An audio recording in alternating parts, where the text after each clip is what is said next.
Hey guys, my name is Pencil, and I'm here to show you the competitive side of gaming. Now, here we have a very fun match to watch. It's a singles match, of course, as you can tell. There's only two people on the radar, and it's a search and destroy only, as well as a third-person one. It's enjoyable because this is actually a match against the top player, the #1 in the standings for the singles ladder. I believe his name is Rob, and he was 49-1 at the moment, and it's kind of, this is gonna lead me into my next point. It's kind of hard to go into a match. Well, let me tell you exactly what this video is about. It's this video is kind of like a small breakdown of an MLG match, or of a singles match at least. Uh, Three things I would like to talk about, and I'll probably add more as I go along, is what to expect from a match, your attitude before and during the match, and key things to do and key things not to do, and pretty much, yeah, that's basically what I want to talk about. And like I said, if I add anything along, just go ahead and pick it up. And by pick it up, I mean retain whatever information I give you. And oh, let's watch this real quick. A nice little turn on by him. Very calm. He was a very calm player. There's nothing bad to say about him. Most top players aren't very nice.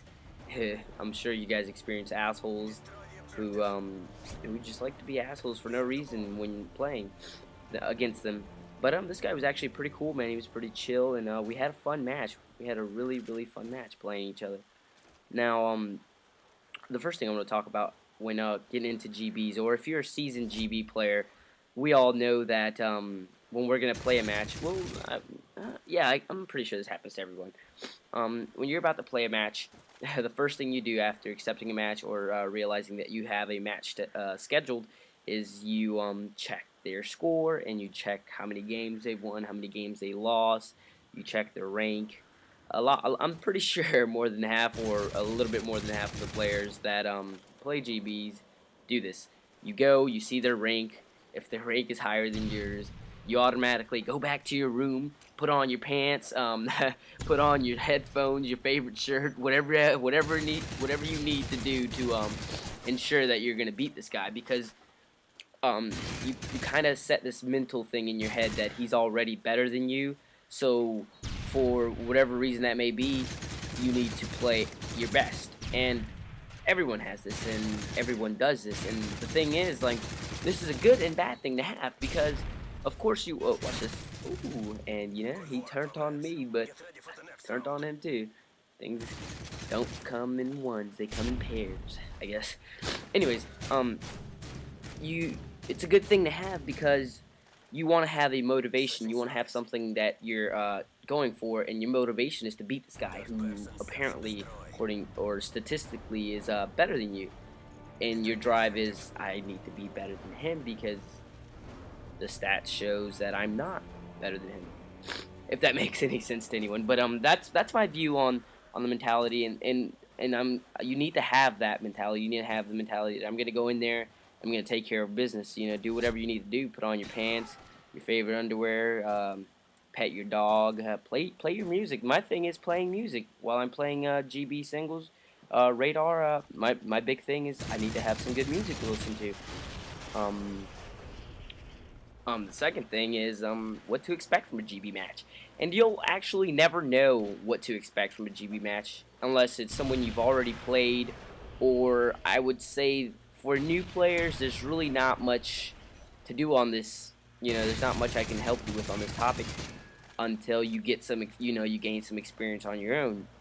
Of course, there is the basic things to watch out for, or to expect, is wall bangs. For one, you know, there's certain walls that it's safe to hide behind, and there's certain walls where you should never be at all, because it's like being out in the open.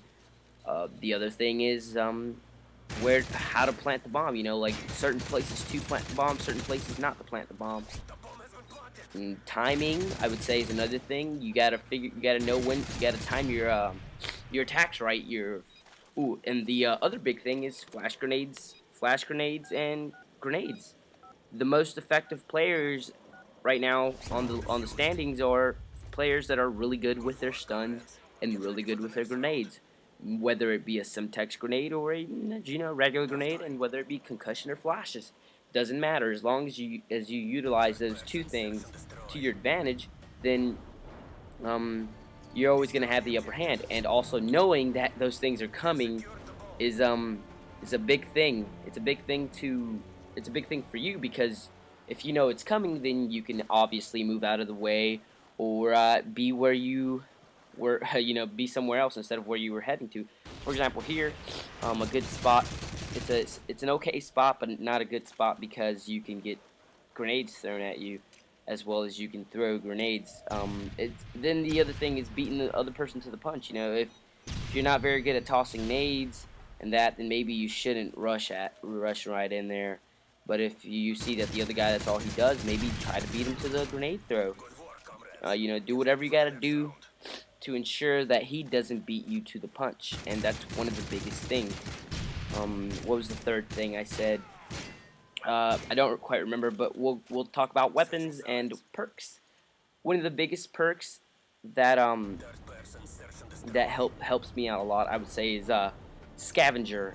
And well, all three of my perks are really important, actually. I'm not gonna name one more important than the other.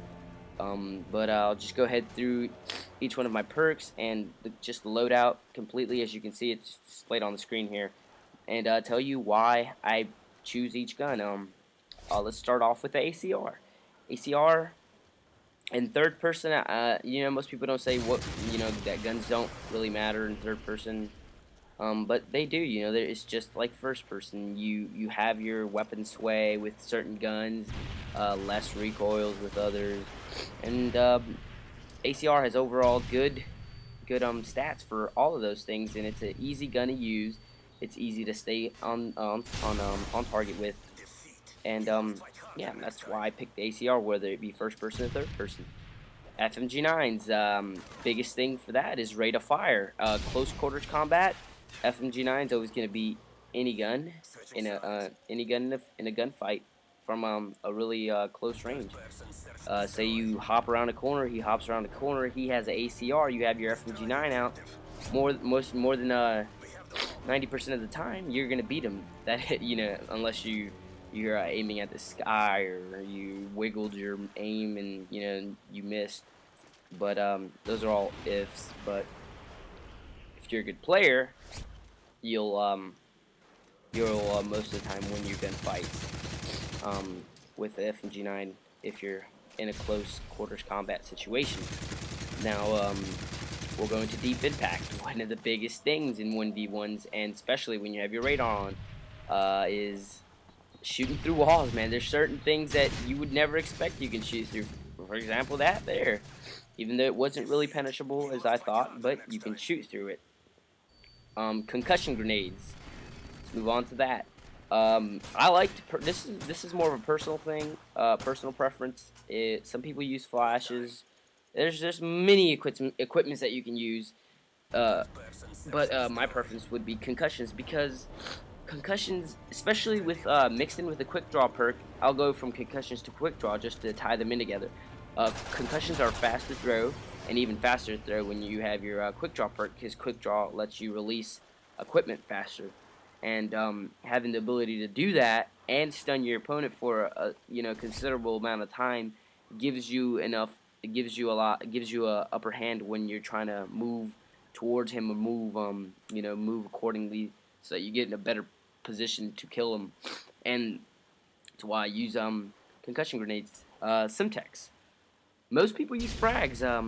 Most of the times, players that you see that are really good use frags. I, for one, don't mind using either. I can use a Semtex as well as I can use a frag, and the only reason I do like the Semtex better is because after a few shots, a nice follow-up is a Semtex, and when trying to follow up with a frag, you have to cook it, and that takes away a lot from my gameplay, at least, because I usually follow up the shot as soon as possible. It's just shot, follow up Semtex, and it blows up almost immediately.